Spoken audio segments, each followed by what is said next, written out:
Bom dia a todos. Você que se sintoniza aí no canal da Igreja Batista Praia de Ramos. Mais uma aula aí sendo lida. Lição número 12. Vou fazer uma oração para a gente começar. Deus, obrigado por essa manhã, obrigado por esse dia, obrigado pela tua bênção e tua proteção. Te oro nesse instante pedindo pelos professores, pelos alunos que fazem parte direta ou indiretamente da escola bíblica aqui na Praia de Ramos. No nome de Cristo Jesus eu te oro e te agradeço. Amém. Isaías, o Evangelho do Antigo Testamento, já é a penúltima lição da revista. Tem mais uma lição. Essa é a número 12, tem a 13ª, e assim encerra não somente a revista, mas também o ano de 2021, né, em relação a essa questão eclesiástica, né, o ano da igreja, de ter as ações dentro dela e, consequentemente, o mundo inteiro está assim, desse jeito. Nós também estamos aí finalizando, né, a revista da Escola Bíblica na Primeira Igreja Batista Praia de Ramos. Sejam todos bem-vindos. Mateus, capítulo 13, versículo 14 e 16. Saindo aí da vertente Isaías, aí olhando um pouco para o Novo Testamento, né? A gente vai ver algumas coisas aí dentro do Novo Testamento que reluz lá em Isaías ou vice-versa, né? Então a gente enxerga algumas coisas aqui e ali, porque a palavra de Deus ela é isso, ela se correlaciona nos tempos, nas épocas, nos livros, nas estações. A gente vê tudo isso aí porque é da vontade de Deus. Então Mateus capítulo 13, falando ainda de Isaías, né? Esse profeta príncipe da soberania de Deus e tal. Mateus 13, 14 e 16. 14 diz assim: Neles se cumpre a profecia de Isaías. Ainda que estejam sempre ouvindo, vocês nunca entenderão. Ainda que estejam sempre vendo, jamais perceberão, pois o coração deste povo se tornou insensível de má vontade e ouviram com os seus ouvidos e fecharam os seus olhos. Se assim não fosse, poderiam ver com os olhos, ouvir com os ouvidos e entender com o coração e converter-se, e eu os curaria. 16. Mais felizes são os olhos de vocês, porque veem, e o ouvido de vocês é porque ouvem. Tá aí, então, Mateus, né, falando um pouco de Isaías. O passado, o presente e o de hoje, futuro. Isaías foi o profeta evangélico. Isaías foi o profeta evangelista. Rever as suas mensagens com os óculos do Novo Testamento a compreender melhor o seu livro e a mensagem do Evangelho. Dessa maneira, nós conscientizamos maravilhados da mão de Deus guiando a humanidade, não nos detalhe nem eliminado o mal produzido pelas decisões arrogantes dos seres humanos, mas alertando contra o erro e sua consequência, ao mesmo tempo em que anuncia um novo caminho para a perfeita comunhão do ser humano com ele, por intermédio de Messias que se tornou real, Cristo encarnado de Nazaré. A vida de Jesus, Cristo transcorreu dentro da cultura e religião judaica, que tinha a Torá, os 5 primeiros livros da Bíblia, como o texto sagrado conhecido e obedecido. Em adição à Torá, havia as demais escrituras, entre as quais os profetas, quando Jesus e os evangelistas fizeram citações de Isaías. Estavam puxando pela memória dos ouvintes com verdades que eles reconheciam e podiam fazer conexões validando o que tinham presenciado como os cumprimentos das profecias. A lição em foco identifica identifica-se no Novo Testamento em 3 formas: citação direta de suas palavras, referência ao conteúdo da sua profecia, ideias e expressões tomadas do profeta. A primeira forma pode ser detectada com a clareza, as outras ficam sujeitas à objetividade de quem analisa. Segue algumas palavras do profeta reverberado no Novo Testamento. Jesus citou Isaías e deixando claro que o profeta se referia a si. Entre os primeiros atos do ministério de Jesus estava sua visita à sinagoga de Nazaré, Lucas capítulo 4, versículo 14 até o 30. Ali, no costume dos fiéis que escolheram um texto sacro, Jesus leu Isaías 61, versículo 1 e 2, e interrompendo a leitura antes do final, que fala do dia da vingança do nosso Deus. Ao declarar-se cumprimento dessas palavras, Jesus provocou a ira de sua audição e foi expulso da cidade debaixo de ameaça de morte. Em 2 discursos registrados em Mateus, Jesus usou Isaías.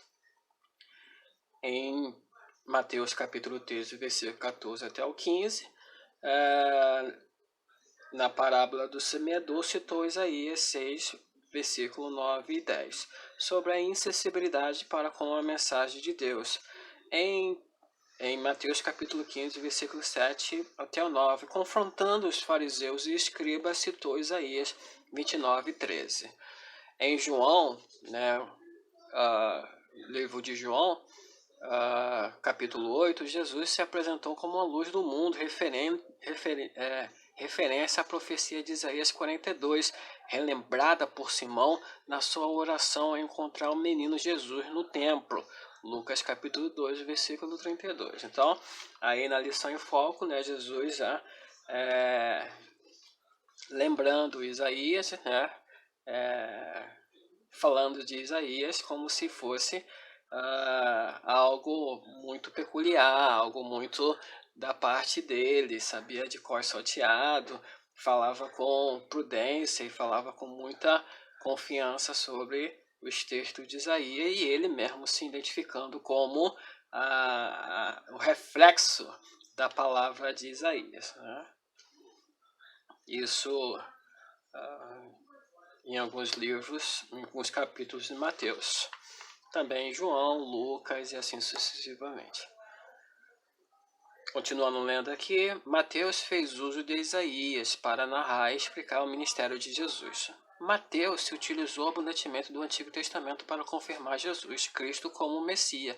Eis algumas expressões que ressoam Isaías com sua referência em Mateus e no texto do profeta.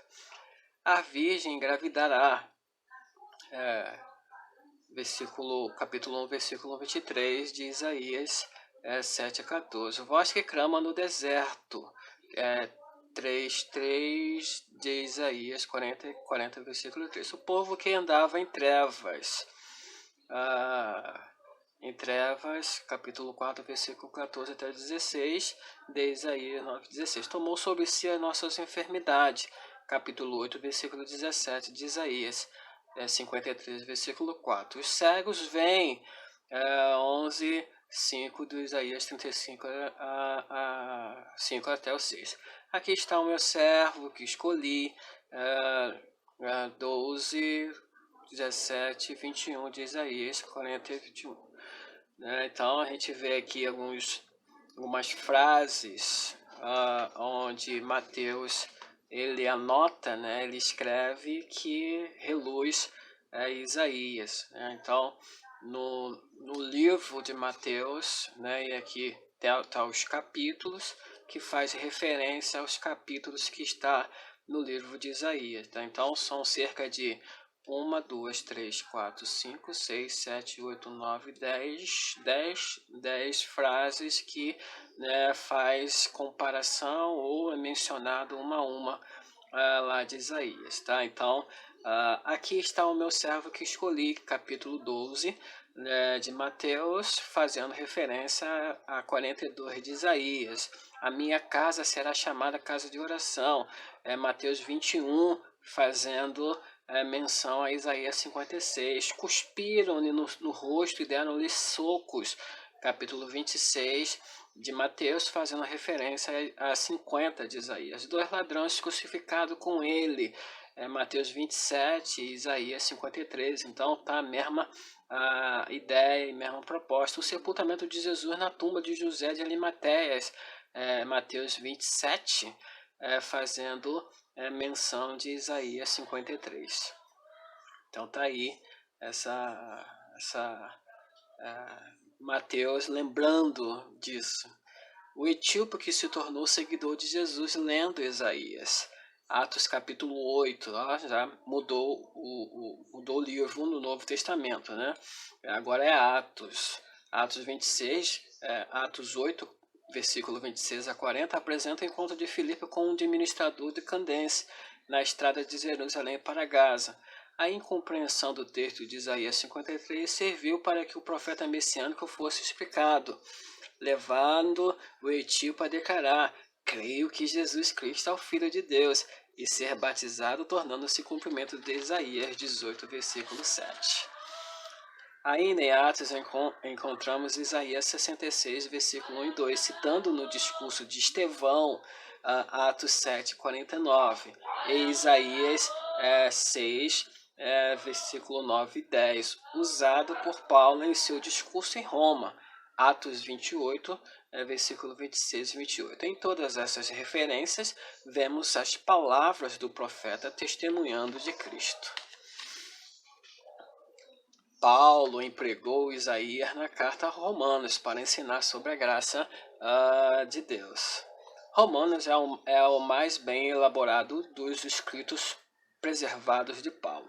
Nele, o apóstolo enfatizou a graça salvadora de Deus e, confrontando com a rebeldia humana, empregou verdade que Isaías tinha pregado.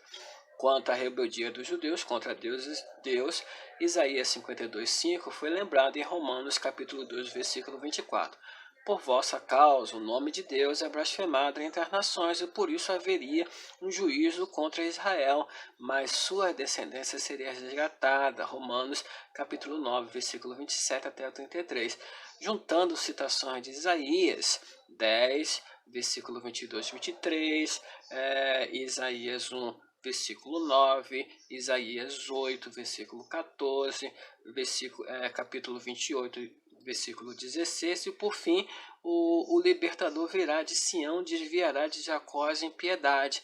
Romanos capítulo 11, versículo 26 e 27, de Isaías 59, versículo 20 e 21, e também o capítulo 27, versículo 9. Essa rebeldia está em toda a humanidade, pois os seus pés se apressam para derramar sangue. Romanos 3, versículo 15, citando parcialmente Isaías 59, versículo 7 e 8. É na proclamação da abrangência da salvação que, de forma intensa, o apóstolo baseou no profeta, começando por anunciar a universalidade da graça de Deus. Aquele que nele crê não será confundido. Romanos 10, versículo 11, citando Isaías 28, 16. As referências continuarão. Como são belos pés dos que anunciam as boas novas, Romanos 10, 15, citando Isaías 52, 7. Quem deu crédito à nossa pregação, Romanos 10, 16, Isaías 53, versículo 1. Fui achado pelos que não me buscavam. Todos os dias estendi a minha mão a um povo desobediente e rebelde, Romanos 10, 20 e 21, de Isaías 65, versículo 1 e 2. Surgirá a raiz de Jessé, nele os gentios colocarão esperança, Romanos 15, 12, evocando Isaías 11, versículo 1 e o 10. Aquele a quem não foi anunciado o verão, e os que não ouviram entenderão, Romanos 15, 21, de Isaías 52, 15. E a profecia final de Deus em Isaías repetida por Paulo: todo joelho se dobrará diante de mim, toda língua confessará a Deus, Romanos 14, 11, citando Isaías 45, 23, referindo-se a Isaías 66, versículo 3. Com essa referência, percebemos quanto Isaías influenciou Paulo a se tornar o apóstolo aos gentios. João, no Apocalipse, reafirmou as profecias de Isaías a respeito do fim dos tempos. As mensagens proféticas de Isaías a respeito do fim dos tempos foram relembradas no Apocalipse. Em 3, versículo 7, Apocalipse 3, 7, dirigindo-se à igreja de Filadélfia, Jesus Cristo se apresentou como o que tem a chave de Davi, a que abre e ninguém pode fechar, e a que fecha ninguém pode abrir, referências de Isaías 22, 22. No capítulo 4, a visão do trono de Deus repetiu a imagem dos seres celestiais de 6 asas, declarando santo, santo, santo é o Senhor, tal como em Isaías capítulo 6, versículo 2 e 3. No capítulo 7, apresentando a redenção de Israel e os mártires da glória, Isaías foi lembrado 2 vezes: nunca mais terão fome, nem sede, nem cairá sobre ele o sol, nem calor algum. Versículo 16, que remete a Isaías 49, 10. E Deus lhes enxugará dos olhos toda lágrima. Versículo 17, que repetiu Isaías 25, 8. Nos capítulos finais do Apocalipse, a mensagem de Isaías ressoou de forma clara e quanto menos em 4 momentos. A Babilônia histórica foi destruída como o profeta anunciou na Babilônia simbólica, berço e morada da soberba humana. Só virá a ser destruída no fim dos tempos. Apocalipse 17, 19. Pois a sua riqueza excessiva, sua prostituição nunca parará de seduzir, de maneira que o grito de Isaías não podia ser esquecido. Sai dela, povo meu, para que não sejais participantes dos seus pecados. Apocalipse 18, versículo 4 de Isaías 48, 20. B. O cavaleiro que se chama fiel e verdadeiro, o que luta e julga como justiça. Apocalipse 19, versículo 11 até o 16. Reapresentou a Cristo vitorioso, baseada em Isaías 63. C. A destinação final do diabo e dos que não estão escritos no livro da vida, em Apocalipse 20, 10, 15, elaborou Isaías 24, 21, 23. D. O novo céu e a nova terra e a nova Jerusalém dos 2 capítulos finais do Apocalipse se alicerçou em Isaías 65, 17, versículo 66. Também o capítulo 24 e no capítulo 60. Então tá aí as comparações entre Novo e Isaías que a gente acabou de ler nesse instante. Você ouviu aí? Isaías está no Velho Testamento e os Evangelhos estão no Novo Testamento. Então, Isaías serve de pano de fundo e os Evangelhos reluz Isaías muito claramente em diversas passagens. O apóstolo Paulo também faz menção a Isaías claramente e a gente pôde perceber nessa leitura aí que não foge a regra nesse sentido. Então, é isso. Deus ele deseja que ele seja o Deus de ontem, o Deus de hoje e o Deus de eternamente. Não é porque Isaías é passado e muito menos o Novo Testamento também é passado, mas todos são futuro e todos são presente, é o dia que é hoje e o dia que é agora. Para tomar uma atitude, apenas uma oração de gratidão para expressar nosso reconhecimento da providência de Deus a nosso favor. Acima de qualquer outra ação, a vida, ensino e o sacrifício na cruz de Jesus Cristo compõem a maior demonstração do amor de Deus por nós, diante da grande salvação que recebemos pela graça. Qualquer outro desejo da atuação de Deus por nós se torna irrelevante, ok? A graça de Deus é maior do que a vida. Tá aí a 12ª lição, Isaías, o Evangelho do Antigo Testamento. Agradeço você pela sua atenção. Vamos orar agradecendo por mais essa nova lição permitida. Obrigado, Deus, por todas as coisas. No nome de Jesus, eu te agradeço pela tua graça e pela tua salvação. Obrigado por ter me amado e amado meus irmãos primeiro. Muito obrigado por tudo. Obrigado pela salvação em Cristo Jesus. No nome dele eu te oro e te agradeço. Amém. Até o próximo vídeo.